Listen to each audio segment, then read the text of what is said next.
अस्सलाम वालेकुम नाज़रीन। इस वक्त मेन स्ट्रीम मीडिया और सोशल मीडिया पर साबिक DGISI और कोर कमांडर पेशावर जनरल फैज़ हमीद साहब के कोर्ट मार्शल के हवाले से ख़बरें जो हैं वो ज़ेर गर्दश हैं।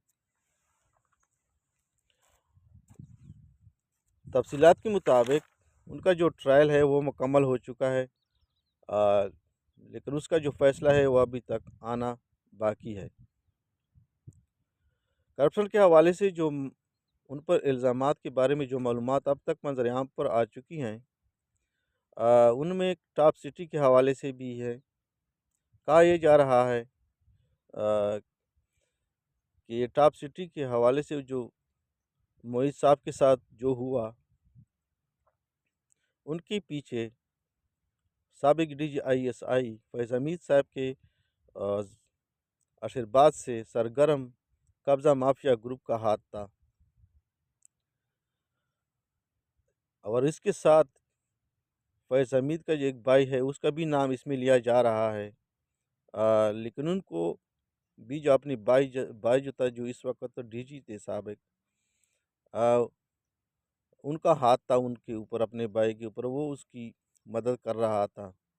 इसके अलावा उनसे जो नोट बरामद हो चुके हैं, कहा यह जा रहा है कि उनको मशीनों के ज़रिए गिना गया, उन मशीनों का सहारा लिया गया उनको गिनने के लिए।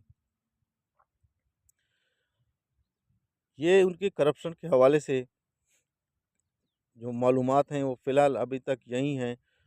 इसके अलावा करप्शन के अलावा सियासी लिहाज से और बगावत की जो संगीन इल्ज़ामात हैं, वो इसके अलावा हैं।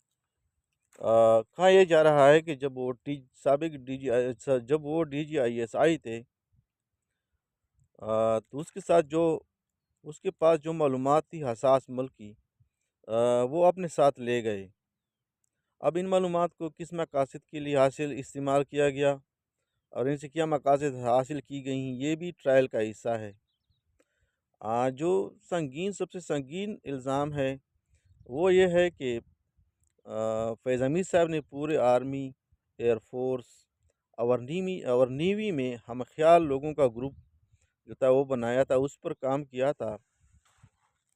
और फ़ौज में अपनी पोजीशन को मुस्तहकम और मजबूत करने के लिए इस ग्रुप को जनरल फैज़ हमीद ने आर्मी चीफ बनने के लिए इस्तेमाल करना था, जिसमें बगावत का आंसर भी शामिल था। और आर्मी चीफ बनने में सबसे बड़ी रुकावट और दीवार जो मौजूद थी उसके सामने, वो मौजूदा फील्ड मार्शल आसिम मुनीर साहब थे। इसमें ये भी शामिल था, फील्ड मार्शल आसिम मुनीर साहब को रास्ते से हटाना भी, अ, उम, अ, वो भी इसमें शामिल था।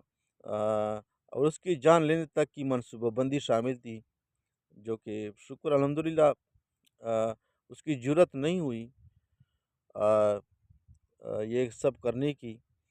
लेकिन जो प्लानिंग उसने बनाई थी, वो भी इसका जो ट्रायल है उसका हिस्सा है। और ये जो इल्ज़ाम है ये अभी तक पाक फ़ौज की तारीख़ में संगीन तरीन इल्ज़ाम है जो इस किस्म के हाई प्रोफाइल बंदे पर चार्ज किया गया है। फैज़ हमीद साहब का ट्रायल जो है इन तमाम इल्ज़ामात के साथ मुकम्मल हो चुका है। बाज़ाब्ता तौर पर फैज़ हमीद साहब को 12 अगस्त को गिरफ़्तार कर दिया गया था। 13 दिसंबर 2024 से उसका ट्रायल शुरू हुआ। 11 महीने चला और 13 नवंबर को इसकी आखिरी हियरिंग थी, जो मुकम्मल हो चुकी है। प्रोसीडिंग मुकम्मल होने के बाद अब सिर्फ जो फ़ैसला है वो आना बाकी है। ख़्याल ये किया जा रहा है और कोई इम्कान भी यही है, इससे पहले भी आ सकता है, लेकिन गालिब इम्कान है कि नवंबर के आखिर में या दिसंबर के आगाज़ में फ़ैसला आ सकता है। और शुनीद यही है कि फ़ील्ड मार्शल को सज़ा जो है वो होनी पक्की है। अब कितनी सज़ा होती है और कितनी शदीद नोयत की होगी, फ़ैसला आकर ही मालूम होगा। लेट्स सी, देखते हैं क्या फ़ैसला आता है। فیصلہ آنے تک اور سارے معلومات آنے تک مجھے اجازت دیجیے۔ اللہ حافظ، اپنا خیال رکھیے گا۔ آپ کا بھائی واحد اللہ مروت۔